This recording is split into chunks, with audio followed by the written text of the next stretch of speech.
Hello and welcome to Competitive Papercast. I'm Dave, and with me is Chris Hello. and Mike. Hello. So we have a pretty cool show for you guys today. I think we're going to talk a lot about our performances, uh, some of the hot decks coming up, and then some of our regular segments. But so yeah. So Chris, what have you been playing?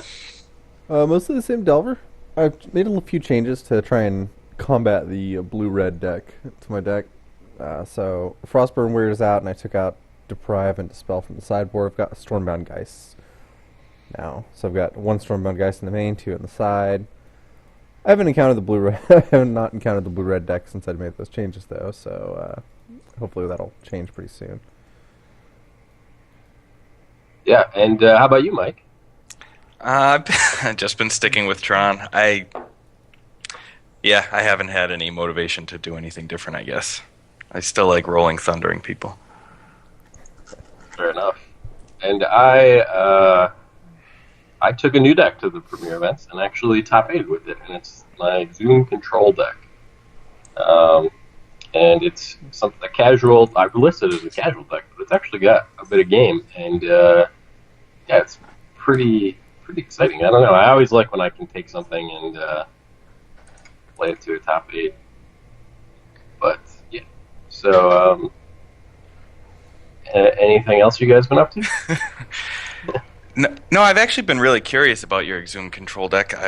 Have you posted a list of it anywhere? Because I couldn't find it, and it sounds really cool. And then you kicked my ass with it. I don't know if you noticed that. And yeah, I thought it was really cool.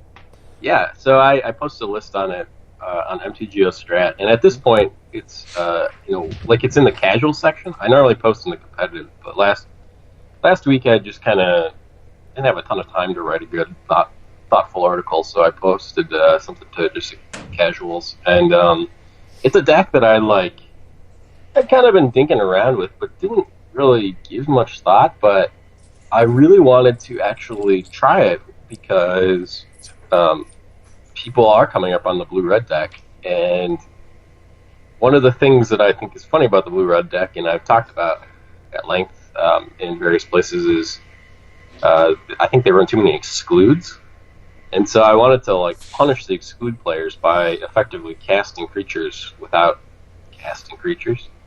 So I wanted to make a deck around Exhume, but I didn't want to make one that was like a super reanimator style all in, because those decks have happened, and they kind of suck because they just auto lose to a snap.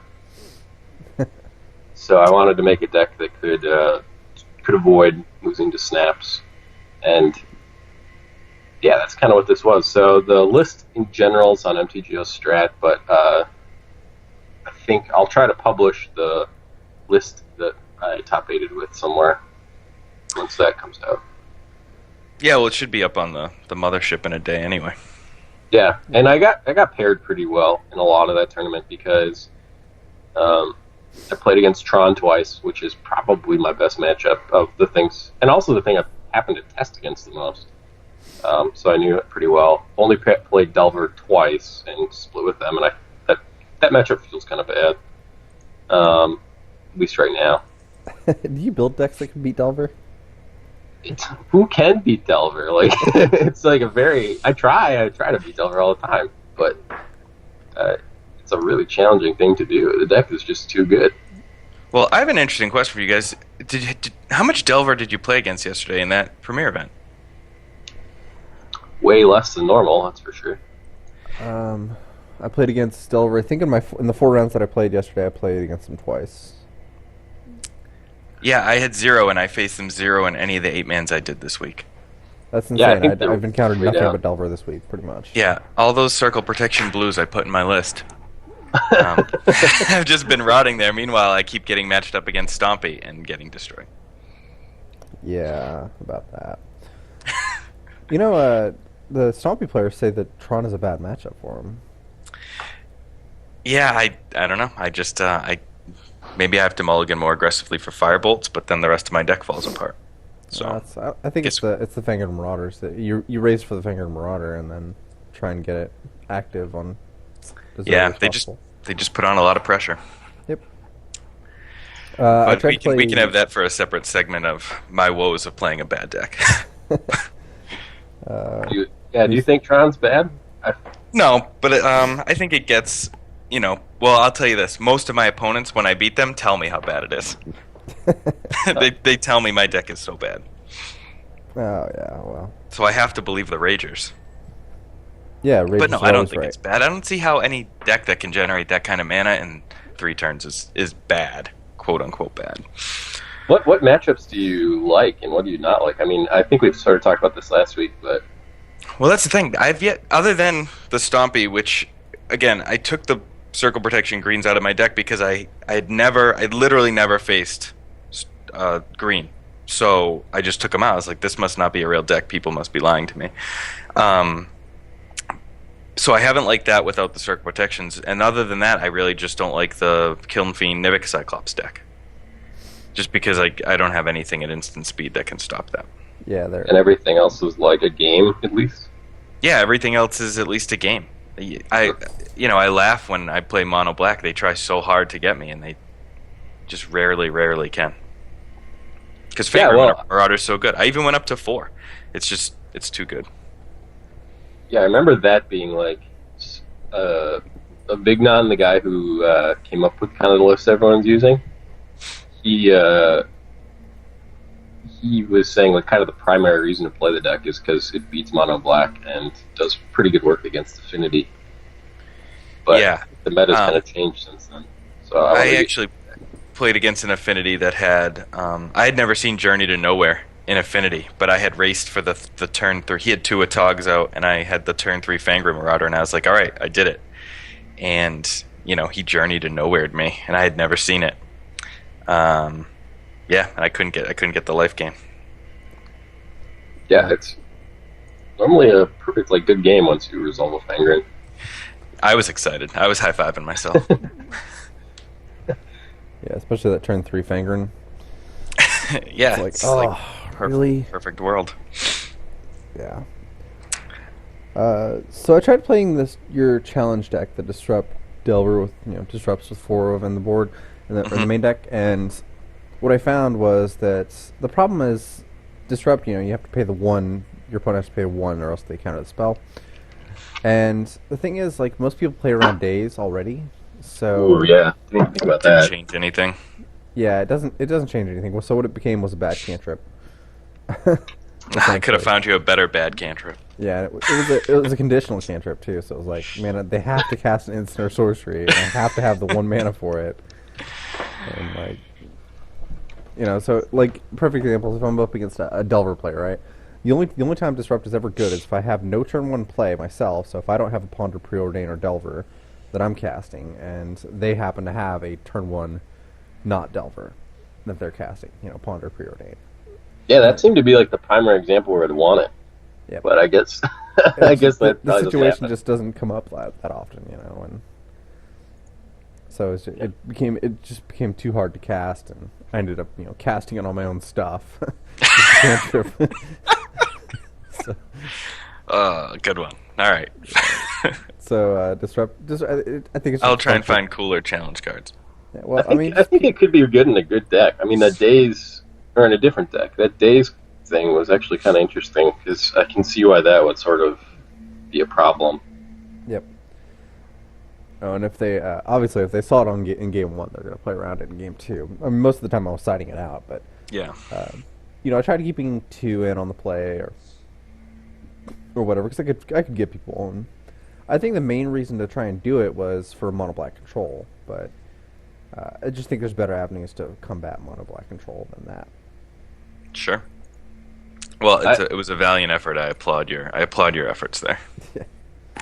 I also did your challenge. I only took it to 1, mostly because of timing, and I just was kind of forgot about it at the end. But I made it my own deck. I called it Drifter Ill Suck. It's a lot like Delver. In fact, it's very much like Delver, except it's got a little bit less interactivity, more ninjas. I added the ninjas that for 1 blue you can when they hit, you bounce a creature. Mm-hmm. And I added, I just had to play a bunch more hidden strings, the normal Delver decks. But the reason for all this was I wanted to try to take Drifter Ildal's drawback and make it into a positive via the shadow. So I wanted to make it look like I really actually wanted to play this card to my opponent. And so I found that Hidden Strings is a good way to sort of mitigate his drawback and make it actually something I wanted to bash with. Because if you can, Hidden Strings is actually like, if it's on something and you have like a fine grip of cards in your hand, it's actually pretty good because it can generate you a ton of mana and allow you to leave stuff up for counter magic. And so I was pretty impressed with Hidden Strings in the Drifter Ill Sock deck, and was not impressed with Drifter very much. But I ended up 1-1ing the 8-man. I did, so I did win the first round. So it wasn't all bad, but that was mostly because the deck was like mostly Delver. But yeah, I watched you stream some of it. It was a little underwhelming, but I thought Shadow might be a thing, and I mean, it's not a challenge if it's easy. So yeah, I agree. I think if he was a slightly different Shadow dude, like the what's the one that's in Cube? The Looter Core. Yeah, the Looter Vec. I have him in a current cube I'm doing at the moment. I think he is actually pretty legit and could see a change. In fact, like I've often thought about like the interaction between Cube and Popper and why there's some comments in there that we don't see Popper play. So maybe we could do a few of those as future challenges or something. Not to ruin surprise, but no, that's Cube gives great ideas. It's a whole bunch of different cards that you get to mess around with that you normally wouldn't. So no, I'll definitely do that. Okay. So I think we can move to sort of the main topic. We sort of discussed it like tangentially. So the thing I wanted to talk about today was just kind of like the new blue-red control deck and the new Zoo deck, and sort of get your guys' opinions on them. What you think, what you're impressed by, what you would do to make it better, and how do you beat them? All right. So by the new blue-red control deck, you're talking about the ZZZ's list, right? Not Flying Medusa. These lists are very different. Well, I mean, yeah, I guess I was talking about the ZZ's list mostly. But I kind of wanted to talk about both of these just to get your opinions, to sort of like juxtapose them, I guess, against one another and see what you like and dislike. All right. So yeah, you want to go read the lists? Yeah. I'm going to go over the ZZZ's list because that's the standard blue-red list right now and give my opinions on it. So right now the standard list, and most people are copying his list too, is the 10 islands, 4 Is It Boiler Works, 3 Is It Guild Gates, 6 mountains for 23 lands total, 4 Delvers, 4 Mole Drifters, and 3 Seagate Oracles. It's 11 creatures. For spells, you have 4 Compulsive Research, 4 Counterspell, 2 Electrostatic Bolt, 4 Exclude, 4 Firebolt, 4 Flame Slash, 4 Preordain. And on the sideboard, you have 2 Dispel, 2 Envelope, 3 Envelope. Yeah. 3 Gorilla Shaman, 4 Hydroblasts, and 4 Pyroblasts. So the standard list, like, it attacks everything in the metagame right now. Just the only thing it's going to have real problems with is going to be hexproof, possibly. And to an extent, I guess Stompy could be a problem for it as well. But this deck is really like, it's almost designed to be a Delver hate deck, and it plays out much like Mono Blue Control, in the same way that it's got these hard counter spells and a very small creature suite. But the difference between this and Mono Blue Control is that this can actually deal with onboard threats, whereas Mono Blue Control really can't. Yeah, I think you take the two, most prolific colors in the format, and just being able to play Hydroblast and Pyroblast, just all these things, counters and Flame Slash. You've just got it all covered. And I like his list playing the Seagate Oracles over the Flying Medusa one that you briefly mentioned, having Spire Golem. You're right, it just can handle pretty much everything, and I was going to say the same thing. I think that green Stompy could give it some issues, if it's just going nuts on them and having the perfect draw. But other than that, it's so hard to attack this deck. They have advantage in so many different ways. Yep. And it's so neat. It's just the four ofs of all the most important stuff. Yeah. I got asked on Twitter why this is a Delver hate deck, and you can, just looking at the deck list, you can see that just it has so many ways to deal with Delver's threats, right? If it's not counterspelling them, then it's blanking them with Moldrifter. If it's not doing that, then it's firebolting all the fairies. If it's not doing that, then it's flame slashing or electrostatic bolting the Spire Golems. And then post sideboard, they can bring in 4 Hydroblast, which might as well read 1 red, counter or destroy target Delver card. Mm-hmm. So, post board becomes an even worse matchup for Delver, because all I can bring in against them is Hydroblast. And, now I tried Stormbound Geist, but I haven't countered them yet. But this is the anti-Delver deck. I can't beat it, ever. I talked with XMMX about it. He says he can beat it, but I don't know that he's encountered the appropriate pilots as often as I have. He also has a big ego. Yeah. Yeah. He says he doesn't have a problem with it, but I've encountered it, a million times. Every time I've top 8'd a Premier event, the blue-red deck has been the one to eliminate me. So. And maybe this is why we're seeing less and less Delver over the past 2 weeks. I think that's less of an opponent for me. That's the truth. I just feel that this list is, I think it's great for Popper myself, because it's sort of been just a Delver game. And I guess I've never played Mono Black versus Delver, but, I've heard that's supposed to be favorable for Mono Black, but I just don't really believe it at this point. And so, yeah, I guess I just... I say it depends. The Mono Black, it depends a lot on the build. If they're going for more cheap removal or more instant speed removal, then their matchup is going to be significantly harder. It's also way harder if they're running on Earths. But, if they're running Oubliettes and Tendrils of Corruption and Corrupt, they don't stand a chance. They're running these slow, expensive sorcery speed removal spells, then I'm just going to run over them with fairies and ninjas. But if they're running a lot of instant speed, Victim of Nights, Guess Verdicts, Unearths, and Witches, then I don't stand a chance.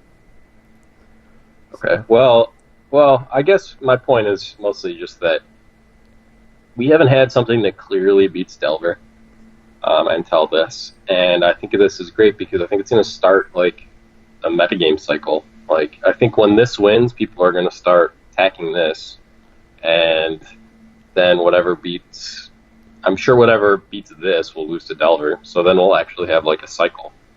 As opposed to, finally have a Popper Paper Rock Scissors. Yeah, that hasn't happened in quite a while. I think the bannings allowed, once the bannings happened, we had some cycles going on. But Delver's just acutely attuned to take down large, long Swiss events. So since they've moved us to Premier events, Delver's just really taken over. And this deck is really consistent, and I think it can combat that. So I'm pretty pumped about that. What do you guys think can make it better? I think it's tough to make this deck much better. It's got all the staples. I think you could possibly go with a more toolbox version, and that was sort of the one, that Flying Medusa list that you had sent us, kind of spreads out the love, has things like a couple burst lightnings in it, and fire bolts. But I don't know. I like that it's tight. I don't know what you can really do to make it better, except for maybe find something that's a little stronger against green. But as as guys who play blue, you would probably be able to say what cards those would be. What would make it better against a Stompy list? Yeah, I don't know that you can really improve upon that exactly. I do. I think you could play Pillar of Flame, or the one that's actually Magma Spray.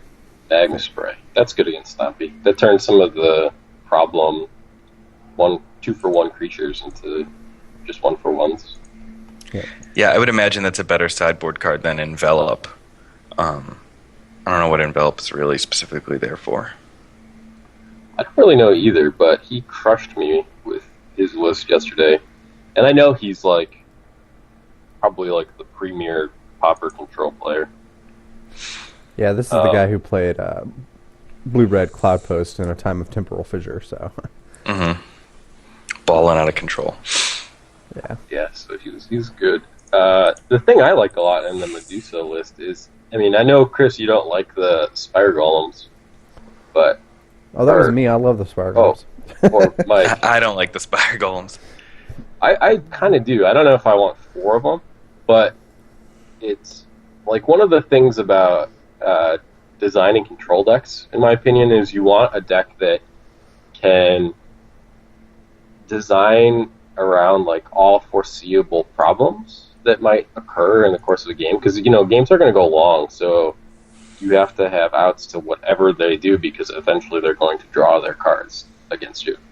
And that's why I told you to run Cop Blue against these decks, is because they couldn't beat a Cop Blue. But this list sort of designs around those edge cases, and Cop Blue no longer looks very appealing if they're running Spire Golems.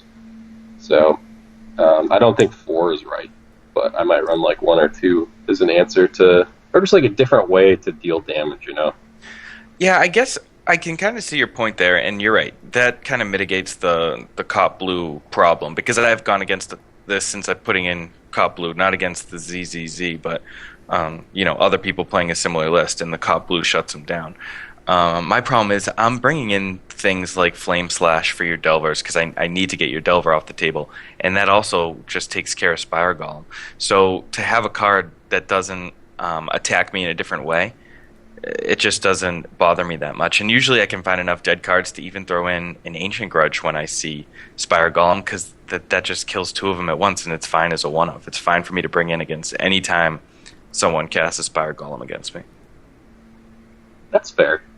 I guess the other reason why I like the color aspect is because Pyroblast is one of the premier sideboard cards in the format, and this is a way to get around it. Because I imagine in this battle between the ZZZ and Flying Medusa here, he brought the Pyroblasts in, but if the Spire Golem's stuck, he really just has Flame Slashes as his only out to him. Or but he has 4. It's he's gonna hit it. Honestly, if we are looking for one way to improve the deck, and it's a fundamental argument between Seagate Oracle being on color and replacing itself, or Spire Golem, which is dodging Pyroblast, the one thing we should do is try and figure out this week a creature that is better in that slot at doing both those things, or one of those things, more effectively. Yeah, that's a good point. I think the other point of discussion in this list is often the number of excludes. What do you guys think? Would you play 4 or 2 or 3? I was going to say 3. If it's not 4, it's certainly not 2. So it has to be 3. Yeah, 4 is. It seems like it's going to clunk up your hand a lot, but the sheer power of it. I talked with you a little bit about this before, David, is that when your opponent excludes you, you just feel so bad. You're like, oh my god, I'm never going to win this game now. It's the demoralization factor is so high. Yeah. It's not only do you not get ahead, you're actually losing ground whenever they exclude you, because their cards are so much more powerful than yours. Right? If they exclude into a compulsive research, you're like, wow, that sucks. Or if they exclude into a Muldrifter, it's like, that's even worse. So I think exclude is... I can see the reasoning behind 4 of them, but I think if you have 4 of them, they might clunk up your hand a little bit. If you have a hand with two excludes, it's a virtual mulligan, because you're not going to be able to cast both of them until turn 4 at least. And turn 4 is a critical turn in Pauper, where you're going to get your multiple Mirror Forces are going to come down, or Delver's going to have multiple Spire Golems or Fairies or something hit the table. So I think 4 is kind of clunky. I might cut one of those and bring in, I don't know what, a ponder, like Flying Medusa did, or something like that. Yeah, I think it's even more interesting that when you look at the mana bases, the ZZZ versus Medusa. Medusa's running like the Wilds Terramorphic Expanse package.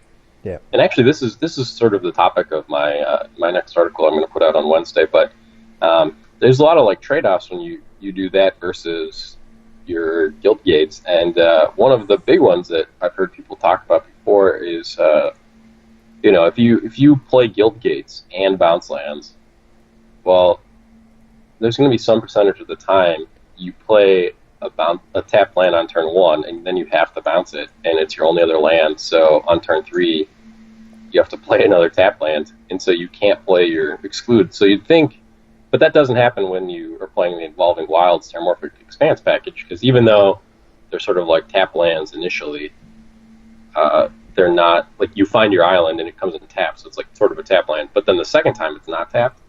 And so you'd think the person with more 3-drops would be the one playing the Evolving Wilds, but the ZZZ has opted to go with the Guild Gates. And I mean, I've talked to him about it, and he seems very content with his numbers. And I mean, he's very, very good. So maybe this isn't a big issue, but it's just another kind of difference between these two lists. I think is kind of interesting. Yeah. I think the biggest difference, though, between the lists is actually the sideboards. You look at the sideboards; they're completely different, right? You couldn't have two different sideboards in the essentially the same deck. Yeah. So I'm kind of curious, like, why are we not playing Hydros and Pyros and Flying Medusa's list? I don't understand that. That could be a budget issue. I mean, yeah, I was going to say budget. It also could be a format issue. So I feel that 8-mans and premier events are radically different beasts. And the ZZZ just takes his sideboard in his deck anywhere he goes because he's just very good and just wins. The Flying Medusa sideboard seems much more tuned to what I believe is the 8-man meta, which is a lot more random stuff. Yep. More hexproof, more kitty decks, more like just kind of things people want to play for fun and just test out. And I think his sideboard is it's got a lot more general answers to random stuff. Yeah, I just don't see how you don't start with 4 Hydro, 4 Pyro, everything else. Curse of Chains is cute, and I think it's pretty good. And I dig on electricity. I also like electricity. But yeah, I don't. It's got to be budget, right? Because those cards are just so good, and they're just such a reason to play blue-red to begin with. Yeah, they take care of so much, right? Yeah, and like I was saying, the 4 Pyros out of ZZZ's board is really sort of cements the deal for, I'm not beating this deck ever with Delver. They're legacy sideboard staples. How are they not Pauper sideboard staples? You know what I mean? It's just, I don't know. Yeah. I'm over it. Yeah, well, this deck is very good. I would recommend the ZZZ's list because he's, I don't know, like probably he might be Pauper's best player. He's also Saptox, so the same guy. It's both accounts, so for those interested, I recommend that one. Do you guys want to talk about the next deck?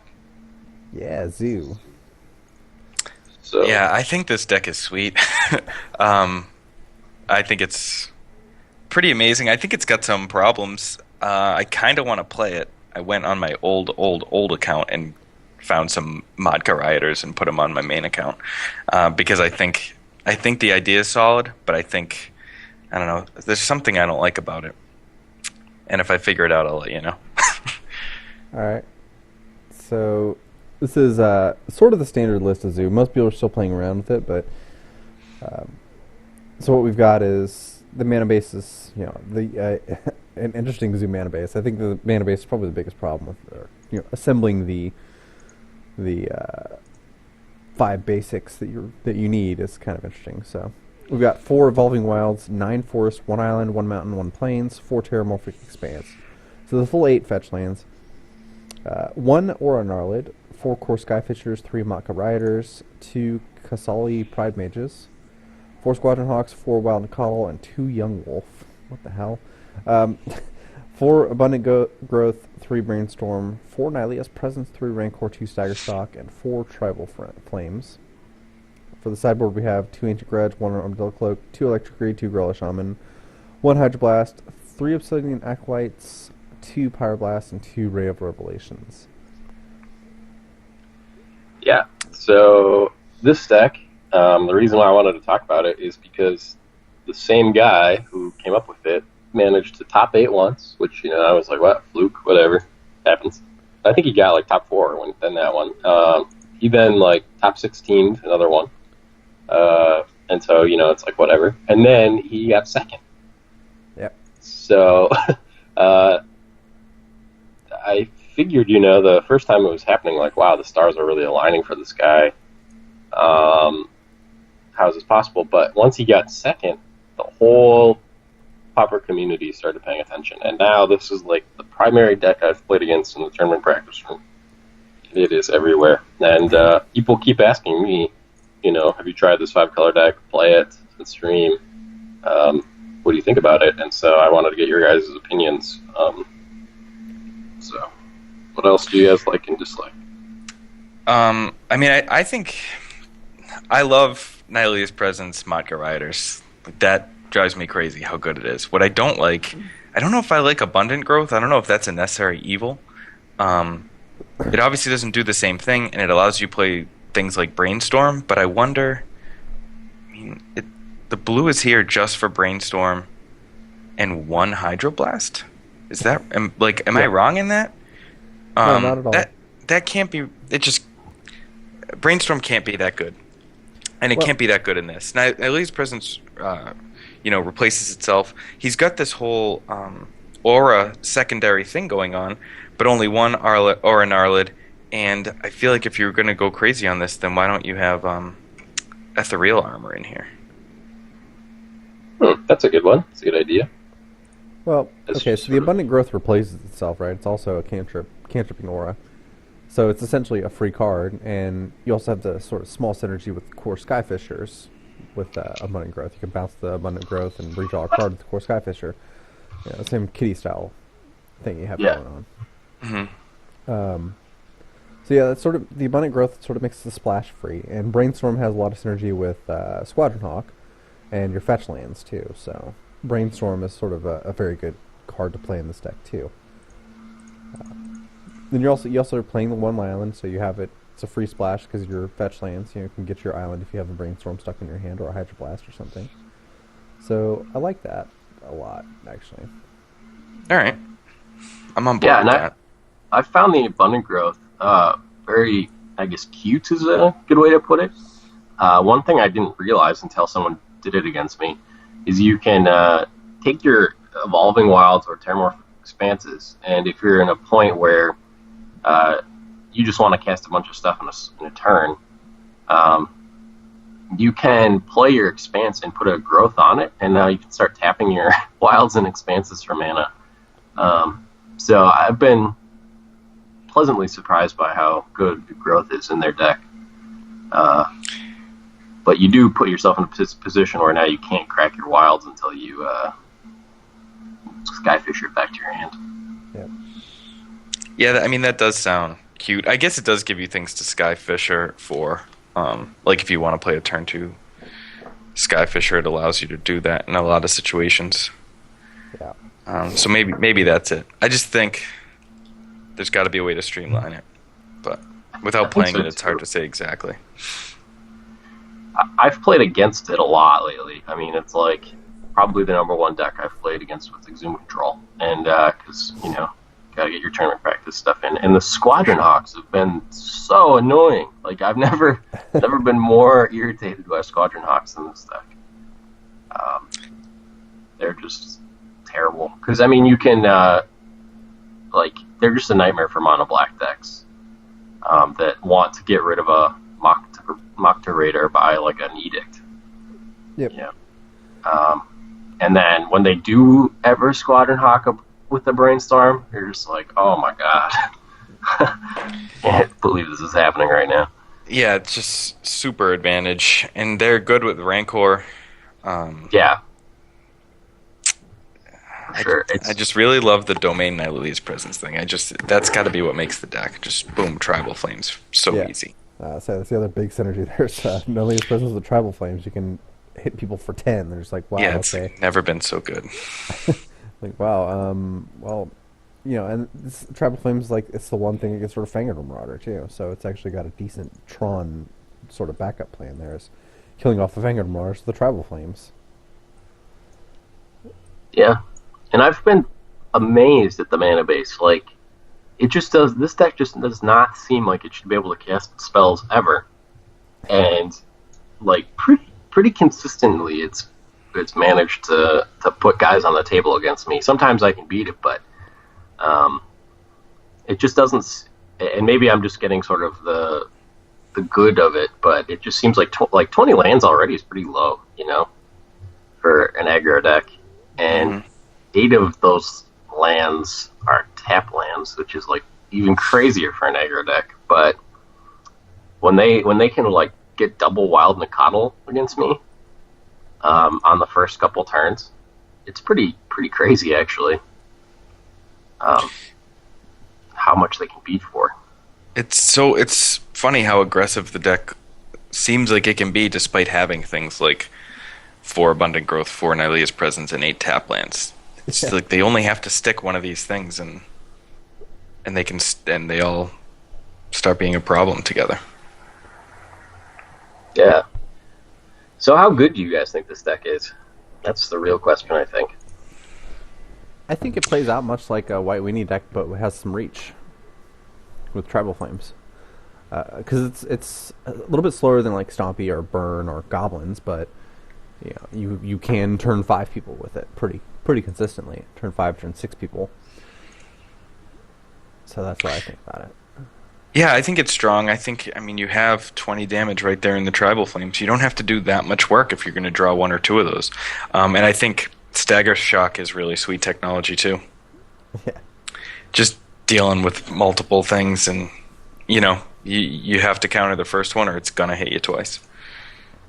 Yeah, Stagger Shock is really sweet. I love that. I love Stagger Shocks and Burn decks for that reason. It's like one of the very few sources of actual card advantage. It's worth 4 damage, like you said. If you have your opponent on the ropes, then you Stagger Shock the end of their turn, like, well, I have to spend my counterspell now or else I'm dead. And then you can sneak in your Aura Gnarlid or some other big threat they can't deal with, like Squadron Hawk, and kill them. Yeah, I mean, this deck's been pretty impressive to me, and I think that the creatures really evade a lot of the removal in the format. Like, Firebolting a Core Skyfisher is not very useful, or a Wild Nacatl, it's not very helpful. Flame Slashing a Matka Raiders, it doesn't do you much. Yeah, there's just enough evasion from the important stuff. Like, just enough. Yeah, I agree. And then the Young Wolves and Squadron Hawks really prevent edicts. So, I don't know. I think this deck can cast its spells continuously. I think it could be a fringe player. I don't think it's ever going to be like a format staple or anything. Yeah. It's not bad. Like I said, though, I think it, as far as format staple, I think it just takes the place of White Weenie. Because it just plays out so much like White Weenie, except it's just it's got the reach. Yeah, okay. I guess I can get behind that. I guess that's about the level of impact I was sort of expecting to, like 5% of the meta probably type of thing. I don't know if it is going to do that, but I think it has the potential to be about that high, which is pretty impressive for a 5-color deck in a format with no real fetches or shocks or anything. Yeah. Nihilia's Presence does it all. I'm strongly considering giving it a shot, and just because I really want to get inside it and figure out what it's doing, like what it really does. Yeah. Yeah, everyone I've talked to says it's like the most fun they've had playing Pauper in a long time. So, yeah, cool. So next we have next. what is this? Mike, I guess. Is this Mike that's impressed by? I don't know. Again, I Rebels. haven't been playing the format that long. I'm checking out the 8-mans, and first place is a Kadoltha Rebirth deck, and second place is some weird elf deck with Nest Invaders and Llanowar Sentinels, and like playing cards that pull other cards of its kind out of its deck. I had no idea what was going on. Aurochs Herd, you know? Yeah. I was. Oh, is that the Alex Ullman deck? No, it's not at all. It's this is just a green ramp deck that they're talking Oh, about. oh, here it is. Okay, I didn't see it on the show notes. All right, can't wait. Yeah, so the Kadoltha red deck is piloted by MT Jeffrey. He's piloted this deck for quite a while, and just kind of surprised to see this deck come back because it has such a bad drawn matchup that you almost can't play it. But the deck is really fun. It's what inspired Dave's Azorius kitty. This is Boros. It was his original Boros kitty. Yeah, and it's how the deck got its name because the guy who came up with it, his username was Turbo Kitty 3000. Yep. And Sweet name. yeah, and so I think Deluxicop just called it Boros Kitty to someone. So yeah, so this is Boros Kitty over Kadoltha Rebirth or red white artifacts or whatever. So what do you like about it? I don't know, kind of nothing. Icor Wellspring, drawing you 2 when you sack it to Rebirth. I played a lot of block in the format when Kadoltha Rebirth was a block deck, and even that I thought was no good, so I gotta imagine this just catches people by surprise. But otherwise, I didn't really like anything about it. When I think deck of the week, I'm thinking like, all right, what's catching me by surprise and winning an 8-man? And I thought this was just kind of a cool one, but I just don't know how the threats get there. It seems like having 3/1/1 goblins is not that sweet. And sure, you're drawing a lot of cards weird. with Elsewhere Flask and Icor Wellsprings, but then what are you drawing? You're drawing Glinthawk and Core Skyfisher? Is that the best use of your time? I don't know. Could be. It's weird. It's like, I agree. It's kind of strange that it wins, but it can, and it's kind of like what happens is this deck is surprisingly resilient, which is what caught my eye about it and why I wanted to make sort of a blue white version of the same thing. And it's they kill your guy, and then you get it back with like Sanctum Gargoyles, and then you can bounce your Sanctum Gargoyles to get something else. It just like the card advantage just never stops, and it seems like they should draw into all their lands, but then they have a couple Faithless Looting, so they can start pitching their lands, and so they really just grind you into submission. And I'm not going to say it's an anti-Delver deck because it's not. I don't know if the Delver matchup's that insane, but it's got a fine Delver matchup, is my understanding. And so you can get your Glinthawks out, which block all the fairies. You can get your Skyfisher out, which blocks their entire team. And you can firebolt stuff. So I don't know if this is something I'd take anytime soon, but it's a lot better than it looks on paper, I guess, is my conclusion. But I agree. I've never really liked the rebirths in that deck. They always underwhelm me. Yeah, I was surprised to see it win. And, it does have some cool synergy. You have the artifact lands and everything. But, not anything. And I don't know if you noticed this, but it's also 61 cards. Oh, yeah? Which is my favorite thing about it. It's just like, what do you... Yeah. I love Magic. You had to slide the Elsewhere Flask in there. He's like, you know what? This card replaces it, so we're good. Or maybe it was the Remember the Fallen. I get 2 cards. It's like I'm only playing 59. All right. So yeah, that's Boros Kitty. It's pretty. It's used to be. It was a staple like shortly after the bannings, and against a good Boros Kitty pilot, it's the Delver matchup's going to be pretty rough. Like, the Boros Kitty matchup's going to be pretty rough as a Delver player if they're really good. But you can still do the Delver Ninja Cloud of Fairies spell stutter thing, and they're not going to catch up ever. But if they can make it past the first 2 or 3 turns, I think they're really strong. They're really favored to win because of like you guys were saying, all the card advantage they have, and then all the things that they have that block all our stuff, but you've seen it pretty much disappear from the metagame for various reasons. Most likely it's just due to Tron. That's when it really started disappearing. It's just when Tron became big. But before that, it was pretty much a staple. Yeah, Cool. I mean, it was routinely putting up like 2 or 3 placings in each daily for a little while. Yep. But yeah, Tron probably is what knocked it out. Yeah. But you guys want to talk about the other one too in here, the green one? Yeah, I mean, I tried figuring out what it does, but I guess, yeah, it just ramps into Ulamog's Crusher and Oroxard. Yeah, yeah, or the Land War Sentinel, get a bunch of 2/3s.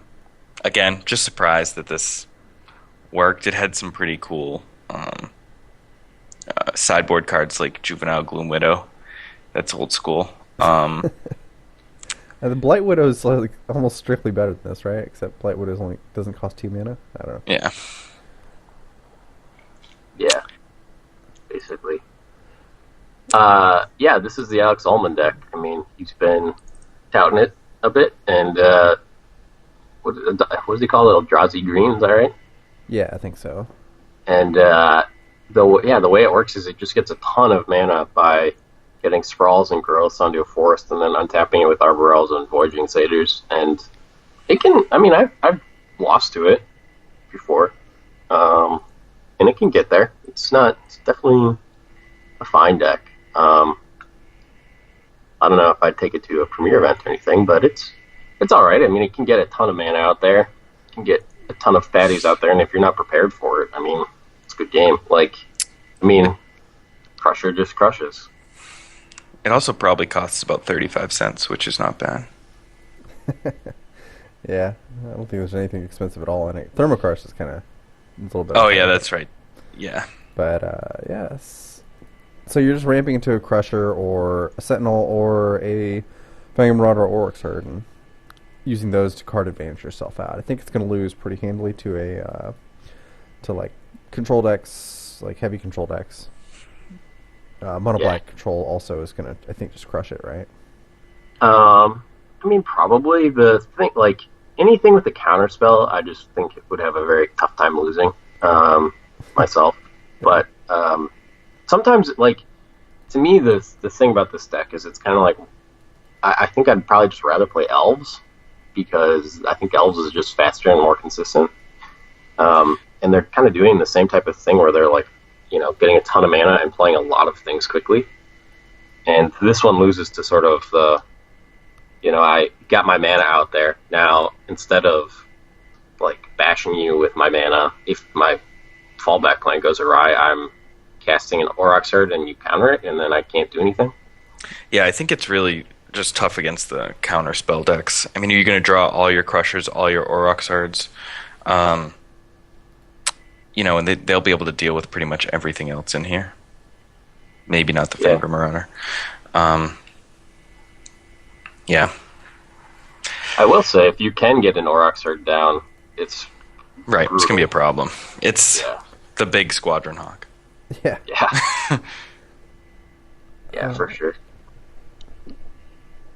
Well, I'm glad we talked about this one, because this is a deck Alex was hyping up, and I think we did a pretty good justice. So cool. I mean, I think we can talk about my other deck a different week. So, Mike. Oh, is it the Rebels deck you wanted? The only thing I wanted to say about that was, did you see who was playing it?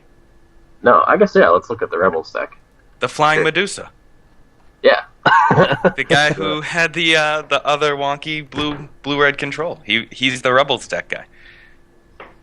Yeah. So I think that Rebels are kind of in a funny position. I was talking to Zzz about it too, and he wanted to work with me on a Rebels deck. And I actually thought that Zzz might also be Flying Medusa until I saw them play each other. It still could happen. He could have the 2 laptops going. Yeah. Multi-queuing the same 8-man? Multi-queuing the same 8-man. That's a lot of work. Yeah. But Rebels have, like, I guess I wanted to talk about them because they're kind of a fun way to combat Delver. And sure, you can still lose to like the insane Delver starts, but once you can start tutoring Rebels up, you probably beat Delver more often than not because they'll swing in with, I don't know, like a couple sprites, and you're like, Haven Rift Watcher in response, and then you get them. And so I just thought that this was kind of like, the timing of this was pretty cool because it came out right at the same time that I was talking to someone else about the same type of deck. But anyways, the deck is 19 planes, 4 Secluded Step, 3 Emerald Scout, 3 Haven Rift Watcher, 4 Defiant Falcon, 1 Night Wind Glider, 4 Remosian Lieutenant, 4 Remosian Sergeants, 1 Thermal Glider, 1 Zealot Ulvac, 1 Bone Splitter, 2 Bound in Silence, 4 God's Willing, 4 Journey to Nowhere, 3 Priz Strands, and 2 Sunlance. I mean, what do you think, Chris? You're the Delver player. Does this stand a chance against you? Oh, this is going to crush me. Oh, yeah? You think so? Yeah, this is just completely destroys Delver. Delver doesn't stand a chance against Rebels at all. They have so much card advantage that, all they have to do is play a turn 1 Sergeant, and you're behind the entire game. You can't beat a turn 1 or was it Lieutenant? Going to remember. Whatever the 1-drop guy is. Yeah, it's Sergeant. If they play that, you lose. If any Rebel Searcher hits the table, you lose. Because they're going to put out too many threats too fast. So, I love me some Sunlance. Yeah, surprising thing, only 3 Bound in Silence in the whole 75, 2 main, 1 board. I was surprised about that. I know Journey's cheaper, but being able to pull Journey just seems like an advantage. Yeah. Journey's really strong, obviously here. But the biggest thing comes from they just don't have to do anything, right? They can just sit back on the Rebels and search out a Rebel every turn. And, yeah, they're still drawing cards at the same time, so they're gonna eventually overwhelm you with just little weenies, and that's all they are, just a whole bunch of little guys coming at you. As far as this list goes, I would prefer another Zealot Ilvec somewhere in the 75, for sure. And yeah, he seems so good. 1 more Bound in Silence. I think Bone Splitters. I think either you get you have 4 Bone Splitters, you have none, because you don't want to have to rely on the Bone Splitters if that's not your plan. And yeah, and I think especially if you go up on the Zealots, then Bone Splitter becomes a better card. But if there's very little evasion. There's a little flying, but yeah, like you said, play more.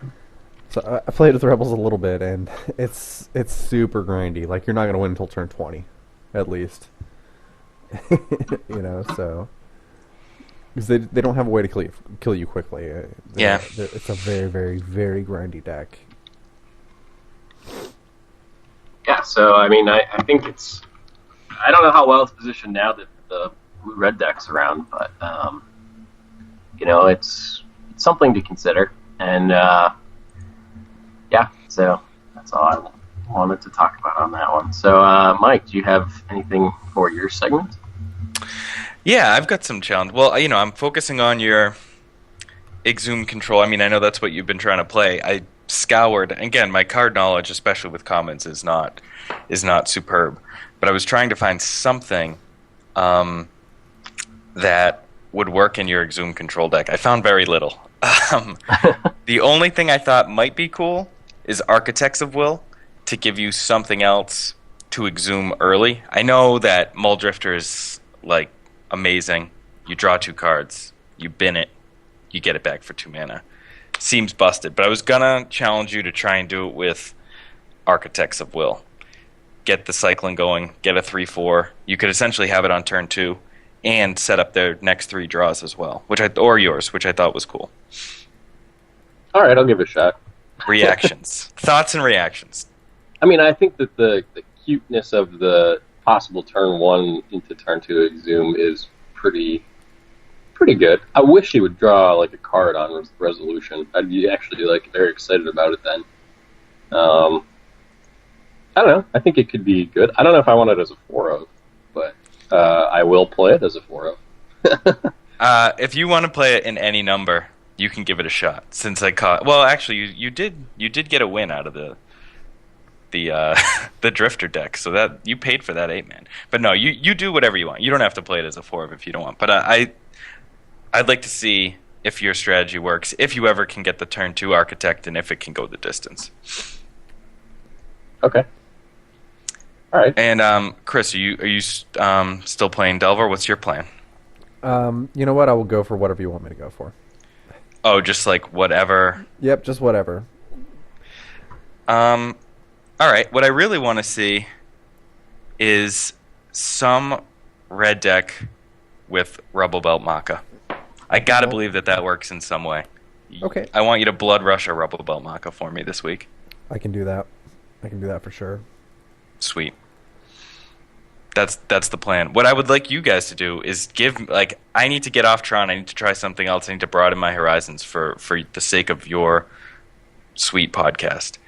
What do I play this week that's not Tron? Oh, jeez. Don't make me spend $100 on commons. But go ahead, pick a deck. Okay, let's see here. What kind of decks do you like to play? Like, I guess.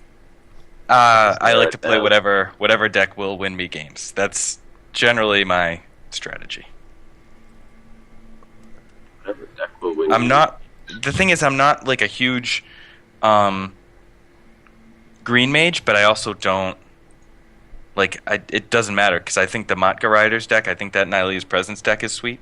But I'm willing to do whatever.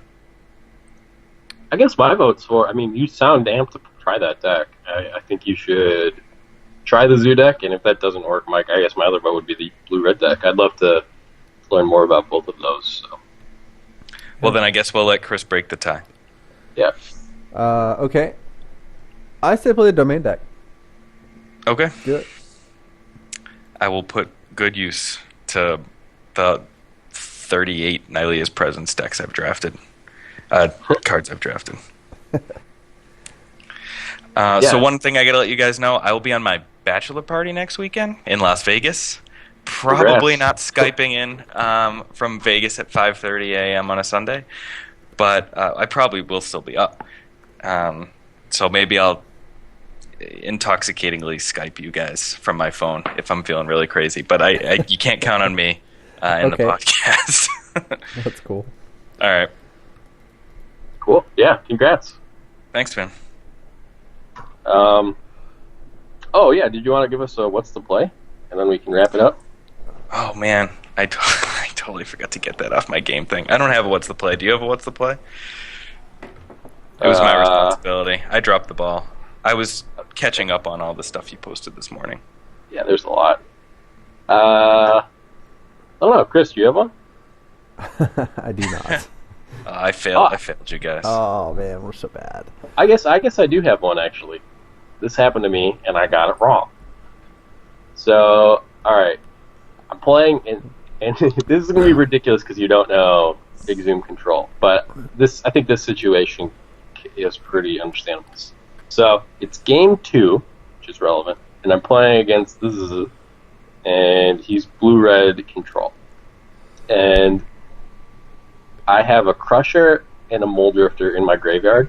He's got 4 cards in hand, and I've seen him cast no Flame Slashes so far. I cast Exhume, and my hand is like 3 lands, like nothing good at all. So I can't counter anything if this happens. So I cast Exhume, and I have the choice between Mole Drifter and Ulamog's Crusher. What do you take? What turn is it? Like 12, something very late. Okay. I think I just take the Mole Drifter. Yeah, I think that Mole Drifter's. I think the Mole Drifter's just always good. That is what I did, and I and it lost. was wrong. Yeah. So here's what happened. So I guess I was talking to him through it all, and I took the Mole Drifter because I wanted to. I mean, basically the same thing as you guys. Like, I needed more gas, I felt, and I had a very similar play come up later. Took the Mole Drifter, and I was able to dig through another Exhume and get the Crusher back. So it actually worked out for me. But in this instance, Exhume was resolving, and he was like, you should probably just take the Crusher regardless of whether I have the Flame Slashes or not, because he has to 2-for-1 himself to get the Crusher. But if I Mole Drifter, I draw 2 cards. He kills the Mole Drifter with the Firebolt. So it's sort of like a 3-for-1 for me, but I mean, not quite, because the Firebolt's only half used. And so he's saying basically that he thought the Crusher could win the game. And then he mentioned that he also sided his Flame Slash was out. So if I would have just taken the Crusher, he actually couldn't answer. Huh. You see, I don't know that I take out Flame Slashes against your deck. If I'm playing the blue-red control deck. Maybe that's right, but I think, if your plan is to exhume a Crusher, I'm not going to assume you're going to side out of that plan, so... Well, he cited into... his decision was to, instead of fight over the Crusher once it resolved, was to fight over the resolution of Exhume. And so he brought his envelopes in, and just all the counter magic he could. Okay, that's fight fair too. To fight that battle. That's fair too. And he was willing to accept that if the Crusher got out, he would just lose. But okay. I don't know. It's pretty crazy. I mean, it was a really tough challenge. I was sitting there looking at this for a minute, just trying to figure out what the probability was that he had 2 Flame Slashes in hand. And the answer was apparently 0. Well, I still think that was correct play that you did by exhuming the Mole Drifter, because you have so much gas in your deck that you're drawing to. Compulsive Research or Preordains, even Probe could be another thing that you could have been drawing into. I don't know how you sideboarded, but presumably you sideboarded into much more of a 2-for-1 heavy deck. It seems like we're all 3 of us just addicted to drawing cards, and that's that. Yeah. I know I have a problem. When I cast Probe the other day for the first time, kicked, I was just like, oh my god, this is so much value. And that's pretty much why I entered the tournament with the deck, is because it had Probe in it. And Probe is so good when it works.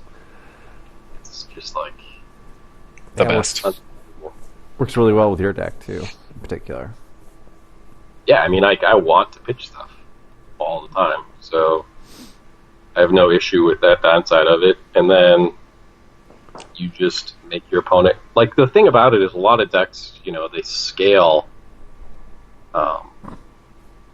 in a certain way. And so, the last 2 cards in their hand are, Corrupt, a Gray Merchant that might win them the game, or, a piece of removal to get your Crusher. Yeah. So it's just, when you're probing people, it helps your plan on all fronts. Yeah, there's I think LSV once played Pauper, and he played Probe Control was the deck that he played. So we should look up one of those old lists and see what his Probe Control list looked like. That'd be cool. Yeah, that card's if it resolves, it feels busted. Yeah. All right, so cool. Let's go ahead and close it out then, I suppose, unless you guys have anything else. No, I think that's sweet. Alrighty. So, if you guys liked the show or anything about it, if you liked Mike and not me, or David and not Mike, then you can contact David this way. You can find me on Twitter. I'm at Shafawafa5. Same name on MTGO.